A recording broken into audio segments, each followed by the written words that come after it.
¿Qué tal, amigos? ¿Cómo les va? Un placer inmenso. Les saluda Yane Olmedo y estamos aquí en Orovisión. Un saludo cordial para todos quienes se conectan a esa hora de la mañana cuando son las 8:30 en este martes 10 de febrero del 2026.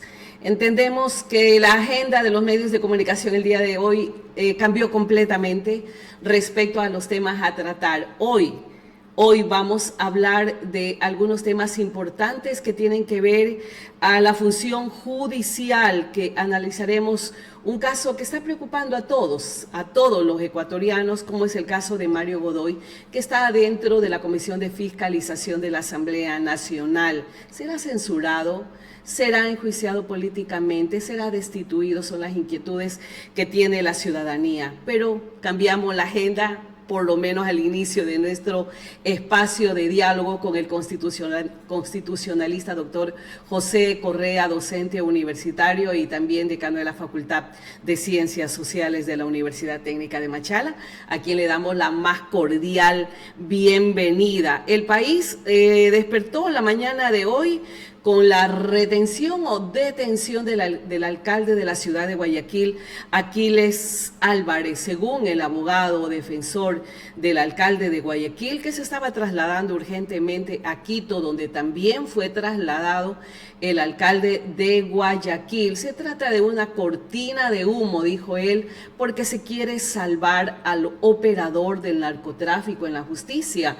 Así lo denominó al doctor Mario Godoy, presidente del Consejo de la Judicatura. ¿Qué le parece a usted esta situación, estimado doctor José Correa? ¿Qué es lo que motivó para que la Fiscalía y la Policía puedan haber detenido o retenido al alcalde de Guayaquil? Bienvenido, buenos días. Buenos días, primero Jenny, muchas gracias por la invitación, a todas las personas que están conectadas también un saludo cordial. Bueno, preocupa primero, ¿no? Preocupa lo que sucede en el Ecuador. No es una cosa normal ni es una cosa de todos los días que la Fiscalía esté allanando alcaldes de nuestras ciudades, mucho menos de una ciudad tan importante como es el motor económico del Ecuador, que es la ciudad de Guayaquil, ¿no? Entonces, esto de alguna manera, cuando se lo pone en contexto con lo que ha venido ocurriendo, con las declaraciones que ha venido dando el alcalde Aquiles Álvarez en contra del gobierno del presidente Noboa, sin duda que genera esta sensación a primera vista de que lo que está ocurriendo es una persecución política, ¿no? Etiquetarlo de esa forma a priori es, yo creo, normal y es natural en las personas que se genere esta percepción por cómo hemos visto nosotros las últimas actuaciones del poder político en el Ecuador. Ahora habrá que esperar, ¿no? Finalmente... Porque puede ser que había una investigación en curso. Puede ser que sí ha cometido algún delito. Se habla de delincuencia organizada, de parte de la misma fiscalía, se habla de lavado de activos también. Finalmente, como te digo, habrá que esperar, ver la información. Eso pasó ahora, hace un par de horas. Pero a priori, ¿no? La gente que tenga esta sensación, yo creo que se ha generado el ambiente y se han generado las condiciones para que la gente piense de que este tipo de actos son actos de persecución política y son actos también que sirvan para desviar la atención de la ciudadanía respecto de disputas del poder que estamos nosotros viendo que están existiendo en el Ecuador, y para ser más puntuales, disputas del poder o del control del órgano de la función judicial en este país, ¿no? Visto lo que ha ocurrido en estas últimas horas, que el Consejo de la Judicatura se haya reunido ayer, o bueno, ahora a las 0:15 de la madrugada para poder decidir quién preside por encargo del Consejo de la Judicatura, que el presidente titular esté enfrentando un enjuiciamiento político por vínculos al narcotráfico. Entonces, eso genera este ambiente de tensión y de disputa del poder también por controlar el órgano de dirección administrativa de la función judicial. Correcto, definitivamente. Sí. Doctor Correa, y justamente para eso lo habíamos traído a este espacio para analizar este caso que está poniendo en tensión a la función judicial, denuncias de presiones políticas, posibles conflictos de interés, un juez anticorrupción que le tocó pedir asilo, salir exiliado a otro país porque no se sentía seguro que se le quitó la seguridad a este juez. O sea, son tantas denuncias que pesan en contra del doctor Mario Godoy, pero también lo vemos al doctor Mario Godoy en la asamblea en el momento de comparecer, donde él no solamente es que tiene una risa burlona, una seguridad que tiene él. Esto no es algo negativo, nefasto para la justicia del país, y no solamente eso, esto no es nefasto para el mismo gobierno de turno, para el bloque del oficialista de ADN que está ahí para defender a una persona totalmente cuestionada, donde pesan denuncias tan graves y tan desgarradoras como la que escuchamos del juez anticorrupción Carlos Serrano. Sí, por supuesto. Mira, en el Ecuador los funcionarios públicos tenemos, porque también soy funcionario público al ser profesor universitario, funcionarios públicos tenemos diferentes tipos de responsabilidades, ¿no? Por el ejercicio de nuestras funciones, responsabilidades civiles, responsabilidades administrativas, podríamos tener responsabilidades penales si nos equivocamos gravemente, con intención y ánimo de beneficiarnos, pero luego también las autoridades, las máximas autoridades de las instituciones públicas tienen responsabilidad política por lo que hacen, por el cumplimiento o el incumplimiento de sus funciones. Y eso es esa es la que tiene que, esa responsabilidad política es por la que tiene que responder hoy el presidente del Consejo de la Judicatura ante el órgano legislativo, ¿sí? Es decir, importante aclarar a la ciudadanía, no se debe demostrar el cometimiento de un delito en el marco del juicio político. Lo que se está de alguna manera, de alguna forma discutiendo es la responsabilidad política por el cumplimiento de sus funciones. Eso es lo que dice la Constitución, que esta atribución le da al órgano legislativo para que controle a los altos funcionarios de las instituciones. Claro, ese es un juicio político, que la Asamblea es el que tiene que dirimir sobre eso. Y ahí el tema penal se encargará la Fiscalía, ¿no? El tema penal caminará por su lado como debe ser. Como debería ser. En ese sentido, la sanción que corresponde al enjuiciamiento político no es enviarlo a la cárcel al señor Godoy ni nada de eso, no. La sanción es censurarlo, desvincularlo de sus funciones, ¿sí? y prohibirle ejercer cargos públicos, cual destitución de algún funcionario.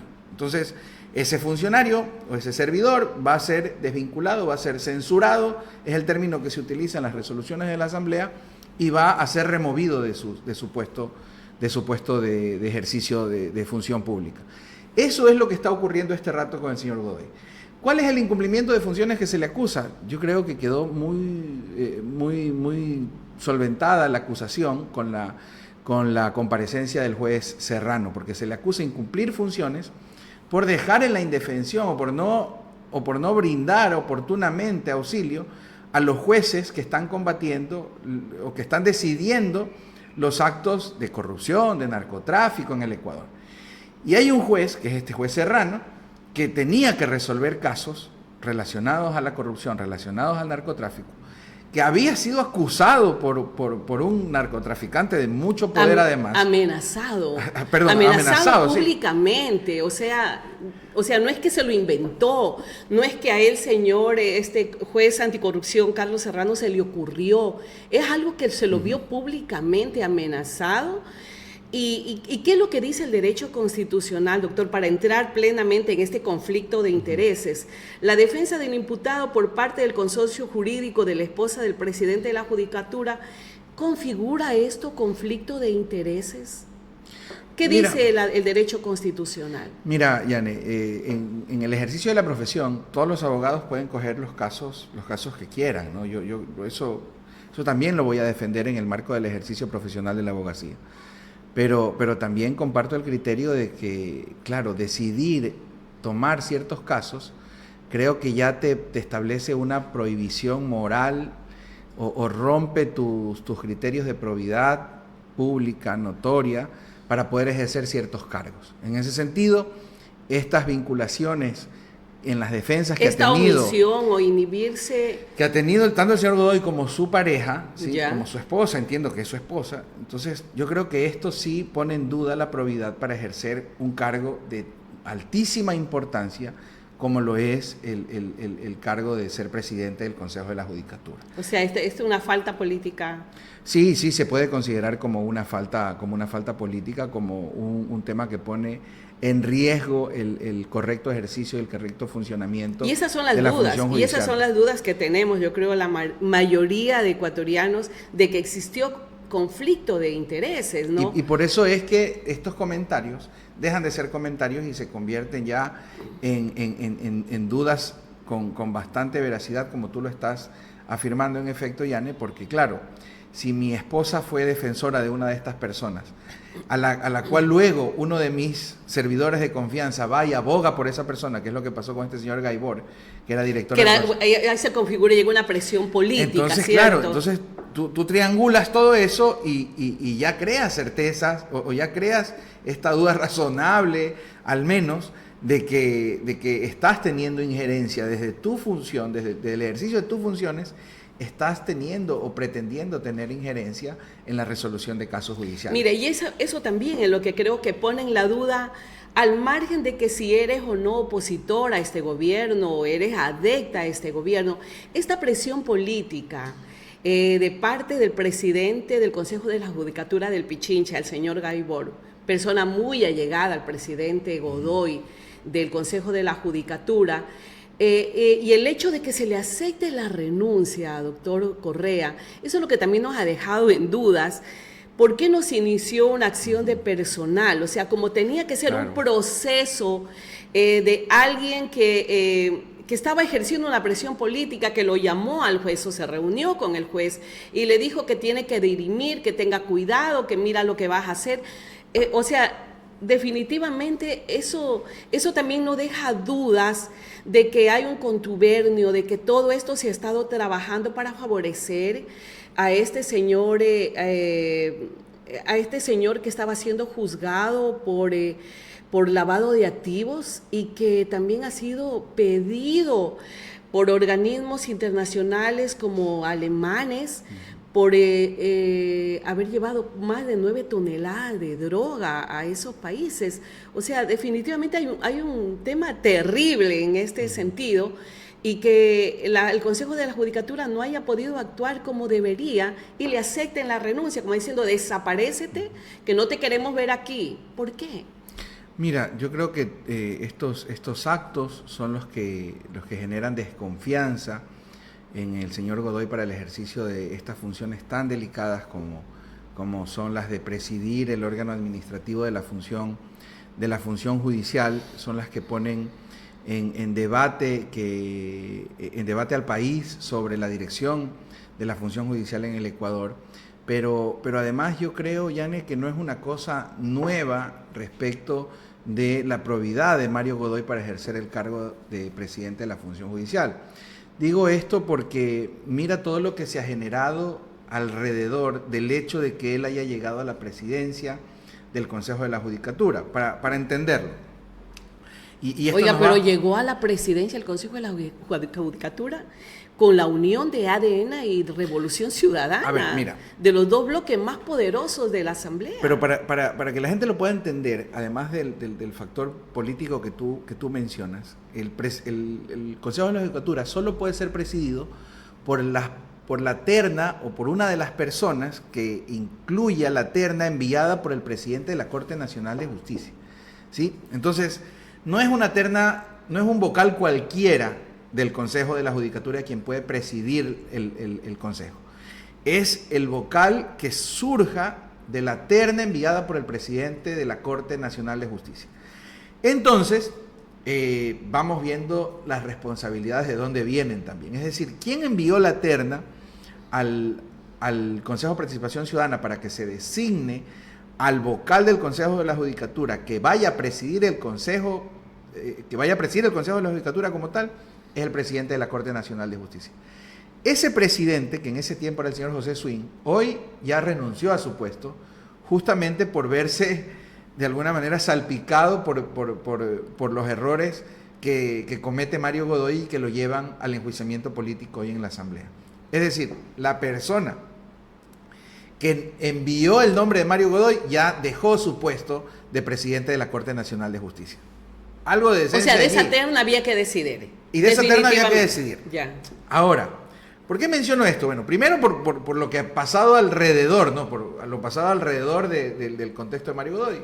Y a esto abona en el antecedente que el presidente de la Judicatura, el presidente de la Corte, perdón, de ese tiempo, el doctor Swing había dicho que él no quería que Mario Godoy esté incluido en la terna. Él lo dijo públicamente. Y luego, a pesar de sus declaraciones, el señor Swing lo incluye en la terna para que presida el Consejo de la Judicatura y termina siendo el elegido y termina presidiendo el Consejo de la presentó Judicatura. la terna, pero ¿quién le dio esa terna? ¿De dónde nace? ¿Del Esa gobierno terna, de turno? Eso sería también aceptar la idea de que el gobierno está controlando la Corte Nacional de Justicia. Porque recordemos de que nosotros tenemos independencia plena de funciones en el Ecuador. Y el presidente de la República envía una terna. La función legislativa envía otra terna. Quienes salen de esas ternas no hacen sino ocupar una vocalía dentro del Consejo, pero no tienen la capacidad constitucional para poder presidir el Consejo.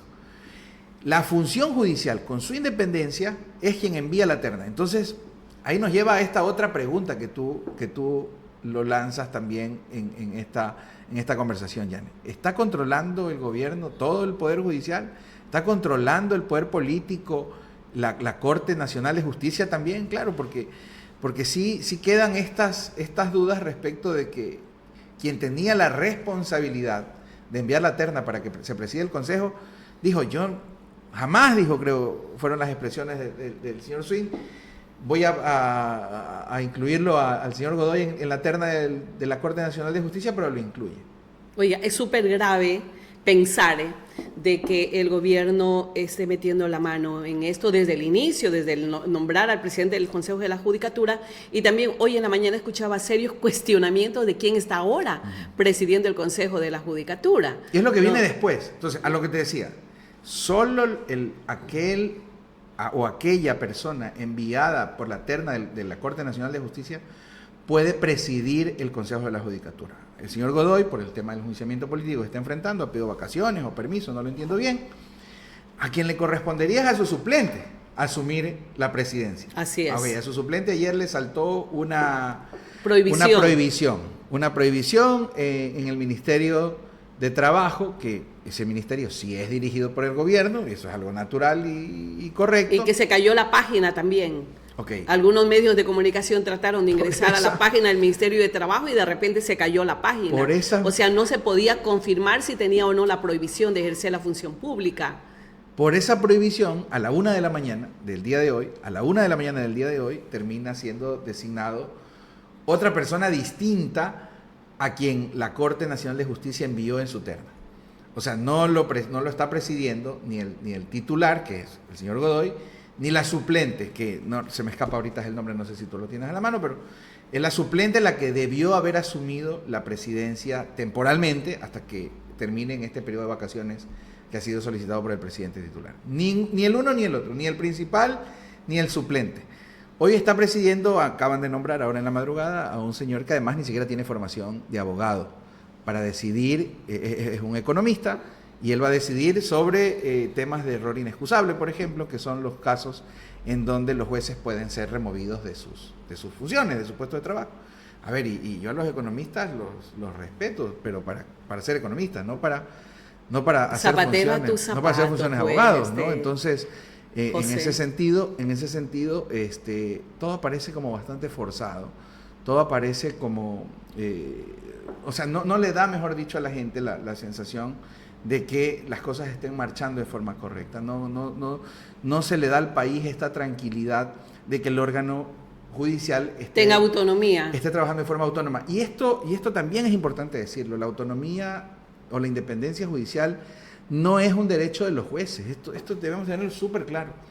La independencia judicial no es un derecho de los jueces, la independencia judicial es un derecho de las personas.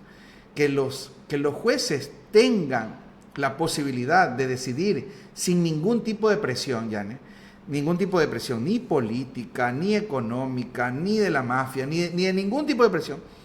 Eso es una garantía para la gente, para que sus temas, para que sus problemas judiciales se resuelvan en el marco del derecho y la justicia.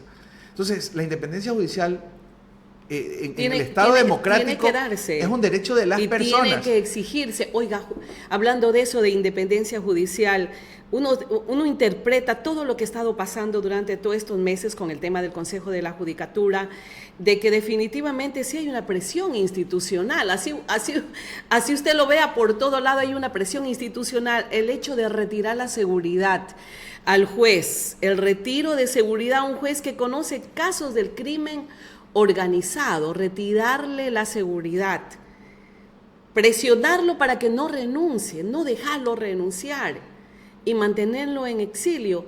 El derecho internacional, ¿qué es lo que dice respecto a esto? Aquellos funcionarios de la justicia, ¿deben o no tener protección? O sea, si ya estamos fallando con lo que dice nuestra Constitución, la norma que rige los destinos de este país, ¿qué es lo que dice el derecho internacional con respecto a este tema? Yo entiendo que el juez Serrano está pidiendo justamente medidas cautelares en el marco del derecho internacional para precautelar por su vida, porque claro, ¿no? Enfrentar estos temas y no tener el apoyo de tu país, no tener el apoyo de tu Estado... Es un hecho grave en el Ecuador. Es abandonarle que no a alguien, no puedas darle garantías a un operador de justicia.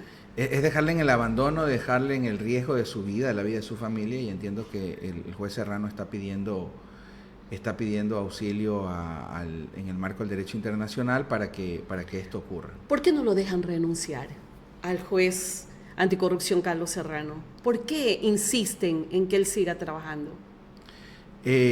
Bueno, no... ¿Qué hay detrás de eso? Porque entiendo que él tenía también casos como el caso justamente de Aquiles Álvarez. Lo que yo recuerdo también al final del día es que a él estaba pidiendo vacaciones, estaba pidiendo permisos y eso se le habían negado justamente para que se configure, supongo, ¿no?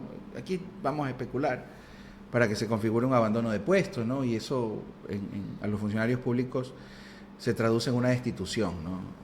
El tema de abandonar su puesto de trabajo, abandonar su cargo. A ver, yo creo que sobre todo hay que hacer un llamado hoy a la decencia, un llamado a rescatar la institucionalidad del Estado. Nuestras instituciones están por encima de nuestros nombres, ¿no? Las instituciones públicas o la institucionalidad del Estado está por encima de las personas. Deberíamos todos encontrar la forma de rescatar esta crisis institucional, de salir de esta crisis institucional en la que nos encontramos, en la que las actuaciones de las personas generan desconfianza en la ciudadanía. Deberían generarse procesos de confianza plena para el funcionamiento del Estado democrático con normalidad. O sea, si tenemos nosotros instituciones fuertes, instituciones sólidas, yo creo que eso nos va a permitir más tarde solucionar otro tipo de problemas que nosotros tenemos. Doctor Correa, ¿qué va a pasar con Mario Godoy? Bueno, eso lo va a decidir la Asamblea en un juicio político. Ese juicio político es lo que es, ¿no?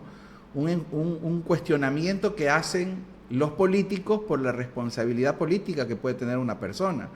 Y esa responsabilidad política se define con votos, ¿no? No se define solamente con las acusaciones. ¿Son tan graves las denuncias? ¿Usted cree que esto yo creo que son graves, va a pesar sí, para que Acción Democrática Nacional, ADN, que tiene la mayoría más los adeptos dentro de la Asamblea, para salvarle el cuello a Godoy? Yo creo que las acusaciones, Yanes, son muy graves, pero como te digo, las acusaciones políticas y los enjuiciamientos políticos se deciden por los políticos con votos de los políticos.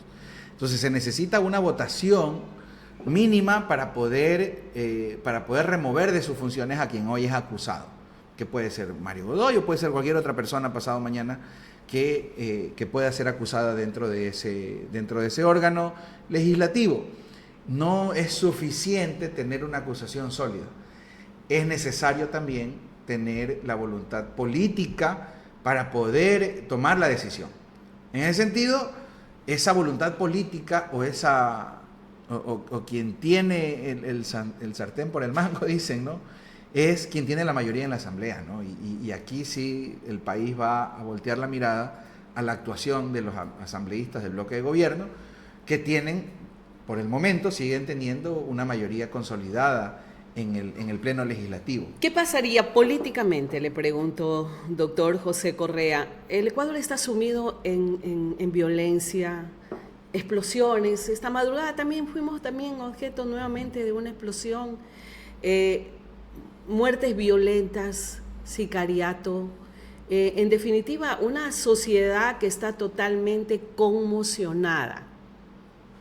Políticamente, ¿qué pasaría si los asambleístas, por no darle la razón o por no darle un trofeo, en este caso a la Revolución Ciudadana, se logre la censura de Mario Godoy, el juicio político para destituirlo, porque creo que debe destituirse a Mario Godoy por todo, por todo este peso de denuncias que hay en sus hombros ante un juez como es Carlos Serrano, un juez anticorrupción? Políticamente, ¿usted no cree que eso es nefasto para Acción Democrática, salvarle el cuello a Godoy? Vienen elecciones seccionales ya en el 2027. Salvar a un operador del narcotráfico en la justicia, como lo han dicho muchísimas voces, muchísimos analistas constitucionalistas, ¿esto no sería darse un tiro en el pie a Acción Nacional, Acción Democrática Nacional ADN, al movimiento oficialista, para esas pretensiones políticas para el 2027? Es lo que la lógica nos dice. Lo que tú acabas de decir es lo que nos dice la lógica.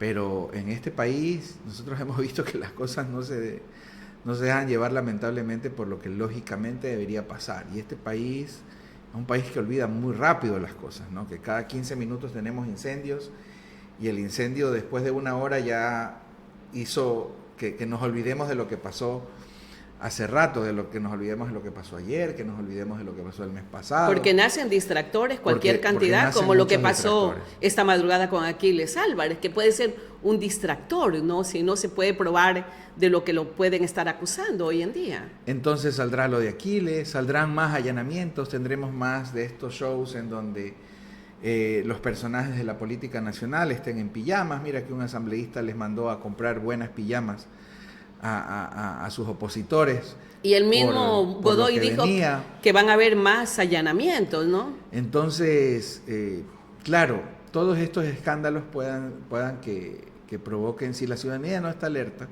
si la ciudadanía no se organiza, si el tejido social no se recompone, esto que nosotros hoy analizamos como algo muy preocupante, después de 15 días la gente se olvida. Lamentablemente es lo que ocurre, ¿no? Si no se tiene una organización social fuerte que logre llevar evidencia clara y antecedente claro de lo que nosotros estamos viviendo en nuestro país, en ese sentido es muy difícil que este tipo de cosas, que sí van acumulándose en el tiempo, que van acumulándose, que van sumando, que van llenando el vaso de agua hasta que se riegue, ¿no? Hasta que la gota se derrame.